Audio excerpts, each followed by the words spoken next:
ఇక రెండు తెలుగు రాష్ట్రాల్లో కురుస్తున్న వర్షాల కారణంగా దక్షిణ మధ్య రైల్వే కీలక ప్రకటన చేసింది. ఈ మేరకు మొత్తం 80 రైళ్లు రద్దు చేస్తున్నట్టు ప్రకటించింది. అదేవిధంగా మరో 48 ట్రైన్లను దారి మళ్లిస్తున్నట్టుగా తెలిపారు. ఈ క్రమంలో విశాఖపట్నం నుంచి కడప వెళ్లే తిరుమల ఎక్స్ప్రెస్ ను కూడా అధికారులు రద్దు చేశారు. విశాఖపట్నం నుంచి విజయవాడ వెళ్లే రత్నాచల్ ఎక్స్ప్రెస్ ను భీమవరం మీదుగా దారి మళ్లించారు. అక్కడ పూర్తిగా ట్రాక్లు వరద నీటికి కొట్టుకుపోవడంతో ట్రైన్ల రాకపోకలు పూర్తిగా నిలిచిపోయాయి. ఇక కాజుపేట రాయనపాడులో ట్రాక్లు తెగిపోవడంతో రైళ్లను పూర్తిగా అధికారులు ఎక్కడికక్కడ నిలిపివేశారు.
రైట్, ఇక ఇదే అంశానికి సంబంధించి మరింత సమాచారం మా తెలంగాణ బ్యూరో చీఫ్ మహేందర్ రెడ్డి అందిస్తారు. మహేందర్ రెడ్డి, చెప్పండి.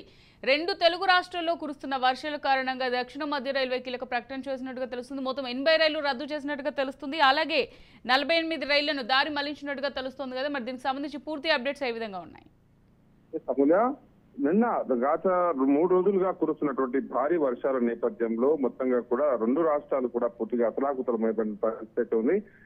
దీంట్లో భాగంగా మొత్తం కూడా ఇటు రవాణా వ్యవస్థ కూడా పూర్తిగా ఆటంకం కలిగిన వ్యవస్థ అయితే ఉంది. మొత్తంగా ఇటు ఇతర ప్రాంతాల నుంచి హైదరాబాద్ చేరుకోవడం కానీ, లేక ఒక ప్రాంతం నుంచి ఒక ప్రాంతం చేరుకోవడం పూర్తిగా రైలు మార్గం కావచ్చు, బస్సు రూట్లు కావచ్చు, పూర్తిగా ఇక్కడిక్కడ ఇబ్బంది గురైన పరిస్థితి ఉంది.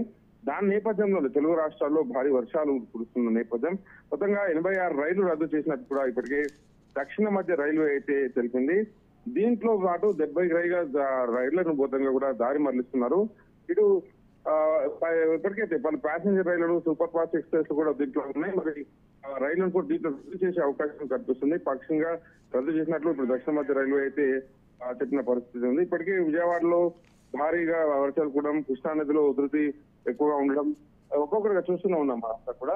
సో ముందస్తుగా అప్రమత్తమైన రైలు మార్గాల్లో రైలు ప్రయాణాలకు ఎటు ఇబ్బంది కాకుండా మొత్తంగా కూడా దక్షిణ మధ్య రైల్వే అయితే ముందస్తుగా రైళ్లు రద్దు చేయడం, కొన్ని దారి మళ్లించడం ఇవన్నీగా జరుగుతున్నాయి. సో ఇంకా 2-3 రోజుల పాటు ఇలాంటి వర్షాలు పూర్తి అవకాశం ఉన్నట్టు వైపు వాతావరణ శాఖ కూడా తెలుపుతున్న ప్రస్తుతం. Right, thank you Mahender Reddy, thank you for the updates.